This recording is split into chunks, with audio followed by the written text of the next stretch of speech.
Pois bem, começamos o vídeo de hoje com pauta quentíssima. A Polícia Federal resolveu correr atrás de bandido corrupto na manhã de hoje e essa é a última operação que está repercutindo muito na mídia.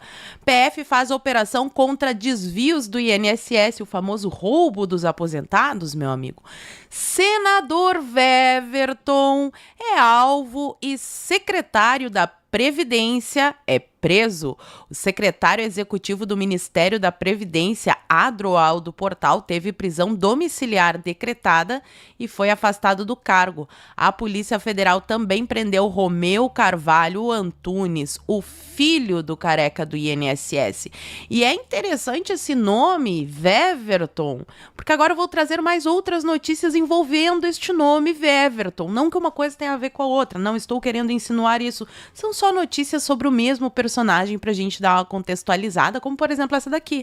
Aliado do Alcolumbre, quem diria, hein, seu Alconhonho?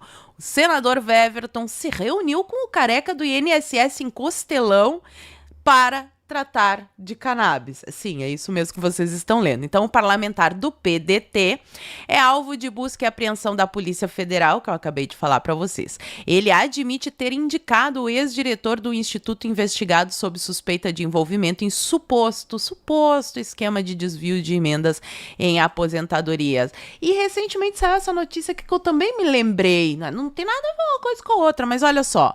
Veja fotos da fazenda de 15 milhões comprada por senador. Quem é o senador? O seu Weverton, ó. O valor da fazenda é mais do que o triplo do patrimônio declarado pelo senador Weverton na eleição de 2022. Que interessante, né? Todo esse meio, Polícia Federal na casa do seu Weverton, ele indo almoçar no Costelão com careca do INSS, comprando uma mansão de 15 milhões, uma fazenda de 15 milhões. Que loucura! E a Bia Kicis, que tá bem ativa lá na CPMI do INSS, traz essa outra aqui que também envolve o careca. O careca do INSS está em todas, ó.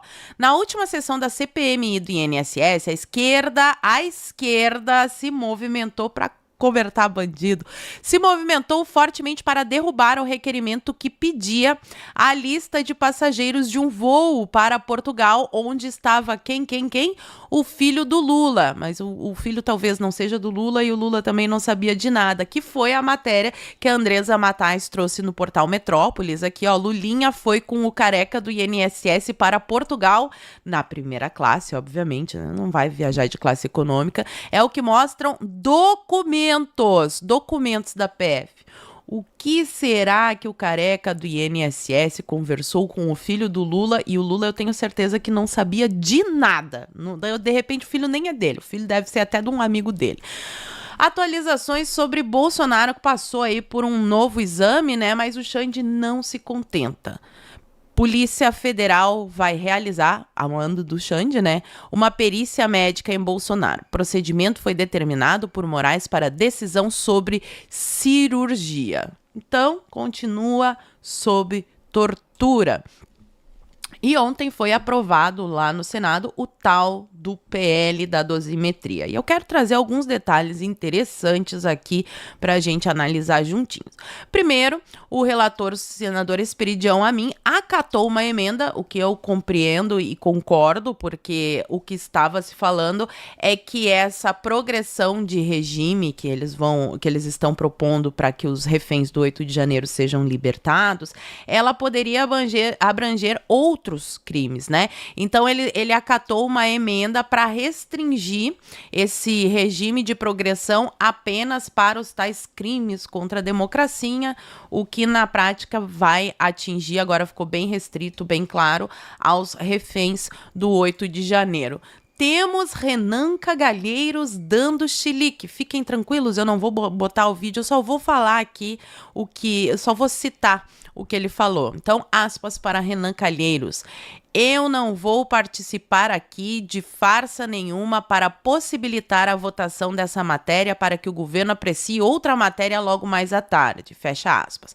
Então, o Renan denuncia um acordo que o próprio líder do PT, o senador Jacques Wagner, teria articulado para que não houvesse obstrução a essa pauta, ela passasse na CCJ e fosse para votação no plenário, como de fato foi, e foi aprovada. Mas eu não sei se é só um acordo entre os senadores, porque o Gerson Camarote, blogueiro da Globo, afirmou na emissora o seguinte, prestem atenção. Só um bastidor. Houve mobilização da Secretaria de Estado dos Estados Unidos, através inclusive de diplomatas que atuam aqui no Brasil, para conversar com senadores, inclusive em favor do projeto da dosimetria, porque é visto ali como uma espécie de compensação. A gente falava um pouco sobre isso semana passada. Hoje ficou muito claro, porque houve sim atuação da diplomacia americana junto a senadores que eu pude apurar, com quem eu conversei ao longo do dia de hoje lá no Senado Federal. Obviamente, ele está falando sobre o assunto da semana passada, que foi no final de semana, né? A derrubada da sanção da Lei Magnitsky sobre o Alexandre de Moraes, a sua esposa e o seu escritório de advocacia. Cheguei a comentar com vocês em um vídeo antes dessa derrubada que eu achava muito difícil que isso acontecesse e continuo achando que não foi fácil, que teve sim um acordo, embora eu não saiba exatamente o que foi negociado. E não foi só uma coisa. Mas entre as coisas que dizem por aí que foram negociadas, está sim uma liberação dos reféns do 8 de janeiro e agora mais uma pista. Blogueiro da Globo dizendo que o governo dos Estados Unidos atuou para que o PL da dosimetria fosse aprovado no Senado. Confesso que eu achei que teria mais resistência. Diante do que eu vi ontem, eu começo a achar que sim, isso aconteceu, isso estava na negociação e agora fica dúvida, porque a esquerda continua enfurecida. Olha só a sequência que eu vou trazer de matérias para vocês. Base do governo não obstruiu a dosimetria, o que é muito esquisito. Em nome de protagonismo, a Lula em veto. E aí fica a dúvida. Se o acordo com os Estados Unidos para a derrubada dessas sanções prevê a aprovação da dosimetria, será que o Lula vai vetar? É isso que a gente vai poder observar aí, provavelmente depois das festas, né? Só no ano que vem. Será que o Lula vai vetar? Porque se o Lula não vetar, aí eu terei certeza absoluta de que sim, isso estava no acordo. Porque só esse seria o motivo para que o Lula não vete o tal PL da dosimetria. E claro que já temos aí lindinho correndo para os braços do STF, né? Governistas acionam o STF contra o PL da dosimetria e pedem veto a Lula. Senado Federal aprovou o projeto que prevê a redução de penas para os envolvidos nos atos antidemocráticos do 8 de janeiro. A ministra Gleisi Hoffmann afirmou que o presidente da República não vai sancionar o projeto. Então já temos aí expectativa. Passando para o próximo assunto, saiu uma pesquisa mostrando que Flávio Bolsonaro é o nome mais forte da direita, para surpresa de 0 pessoas, né? É muito óbvio, basta a pessoa ter 2 neurônios que façam conexão para entender que é muito mais fácil o Bolsonaro transferir os votos para o Flávio Bolsonaro do que para o Tarcísio, né? Mas o Centrão, os Faria Limers queriam o Tarcísio como candidato. Mas olha só como a mídia mesmo tá noticiando, para não dizer assim, a Paula está puxando sardinha, está fazendo fake news. Não, o pessoal todo tá vendo o cenário desse jeito, ó.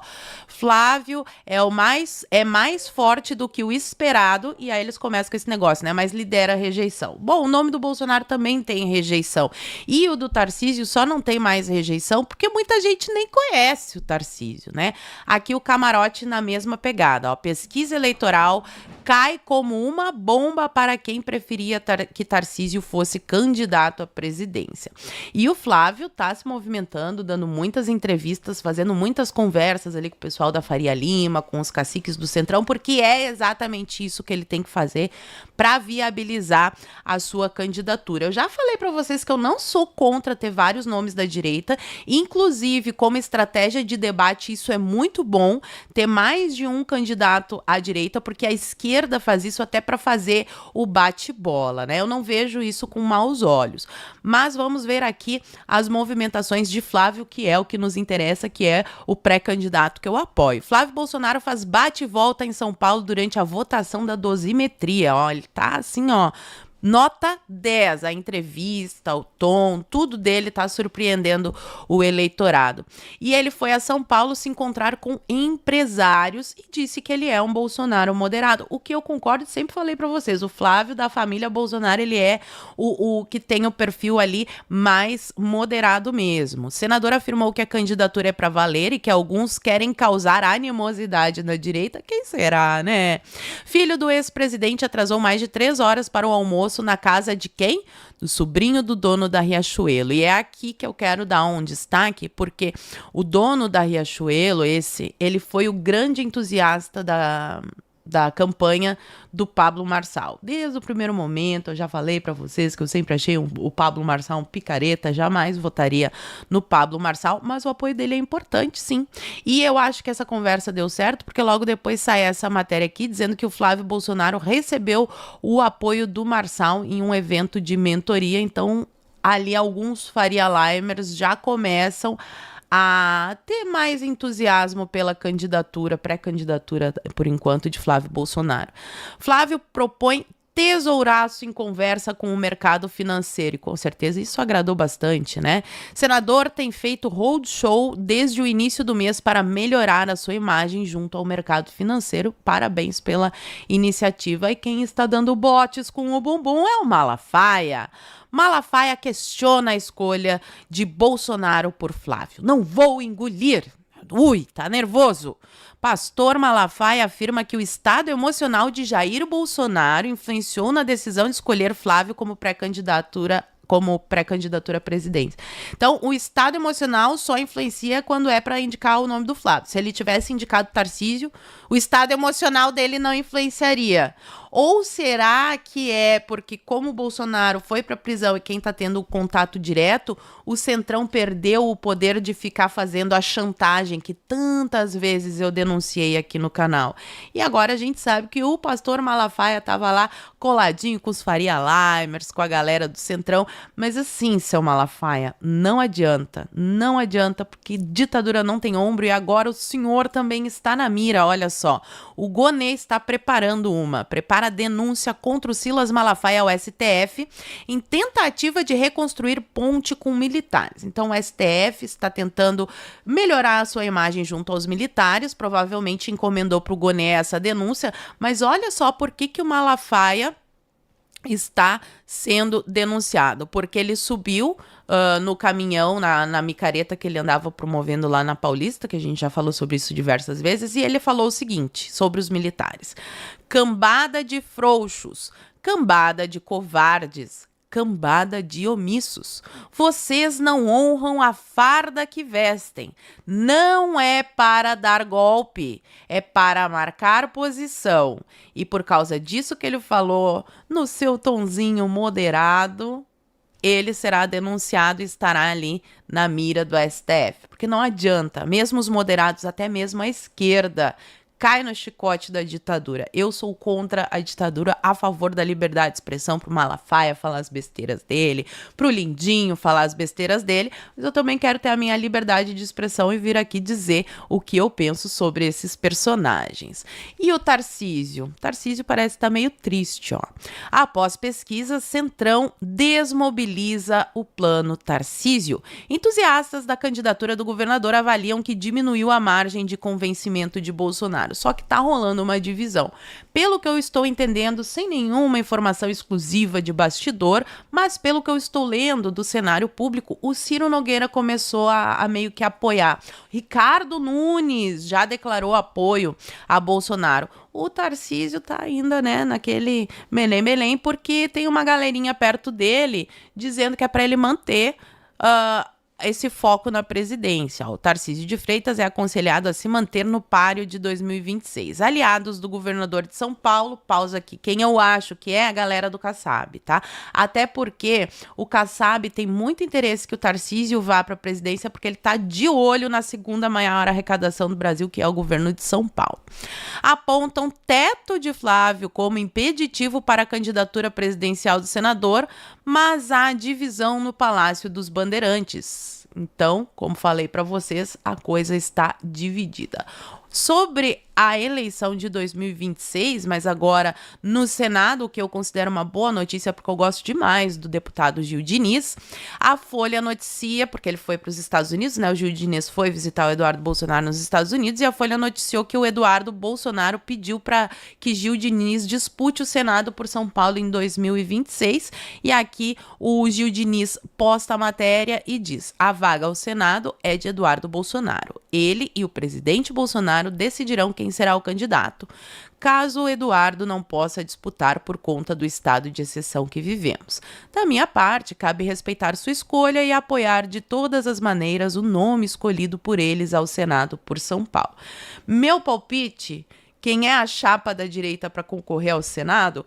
O Derrite como o candidato do Centrão, não que eu acredite que o Derrite seja Centrão, gosto bastante do Derrite, ele tem umas posturas bem mais à direita do que o Centrão, mas ele está no PP, que é o Partido Progressista, né? Então a vaga do PL poderia ficar com Gil Diniz, o que me agrada bastante, porque eu tenho certeza que ele faria um ótimo trabalho no Senado, então fica aí a minha torcida pelo carteiro reaça. Escândalo na COP. Olha, em obras superfaturadas, quem diria, né? Surpreendente. Vamos lá, Folha de São Paulo traz a manchete. Contratada por apenas módicos 231 milhões de reais para a COP30, movimentou o dinheiro da organização criminosa de deputado-alvo da operação, diz PGR. A empreiteira JA Construcons é citada em decisão do STF. Antônio Doido, olha o nome do político, Antônio Doido, do MDB, e firmas não responderam. O secretário do governo de quem? Do Helder Barbalho, uma flor, né? Um alecrim dourado. É suspeito de obter vantagem indevida. Jamais Barbalho faria isso. Para beneficiar empresas ligadas ao deputado. Gestão diz que contratos seguem critérios legais. E para fechar, mais uma do STF contra as mulheres. Minha amiga mulher que está me assistindo, olha só, vai ficar mais difícil de a gente conseguir emprego. As mulheres terão mais dificuldade de conseguir emprego do que os homens, graças a esta porcaria aqui. Por unanimidade, a STF fixa que patrões e INSS paguem benefício à mulher afastada do trabalho por violência doméstica. Lei estabelece que a Justiça pode determinar o afastamento do local de trabalho nestas situações. Ministros estabeleceram a quem cabe arcar com os valores. Entendam aqui, obviamente existem mulheres vítimas de violência doméstica, essas mulheres devem sim ser protegidas, mas a culpa da violência doméstica não é da sociedade, não é o INSS, não é o patrão. A culpa é do marido. Então que façam o marido pagar a indenização. O INSS até tudo bem, porque a mulher quando está trabalhando contribui. Agora, que culpa que o dono da empresa tem se um filho da mãe agrediu a mulher? Agora, com certeza, essa decisão, essa lei, esse parâmetro, irá pesar na hora de contratar a mulher. Então, quanto mais eles fazem essas regras para proteger as mulheres, entre aspas, mais eles atrapalham a vida das mulheres reais, infelizmente. Mas ainda tem muita gente que cai nessa baboseira de pauta feminista, porque é um discursinho fácil, né? A mulher tá ali sendo vítima de agressão, precisa realmente de proteção, mas a gente deve colocar a culpa no culpado de fato e não num ente abstrato na sociedade, porque é isso que os revolucionários gostam de fazer para promover ali a sua engenharia social. Bom, agora eu quero saber de você, o que você acha de tudo isso que eu falei, das movimentações do Flávio, das entrevistas? A mim ele está surpreendendo positivamente. Agora eu quero saber o que vocês acham. Fala para mim aqui nos comentários que eu quero saber, e por hoje eu vou ficando por aqui. Muito obrigada por terem assistido ao vídeo até o fim, fiquem todos com Deus, um beijo e até a próxima. Fui!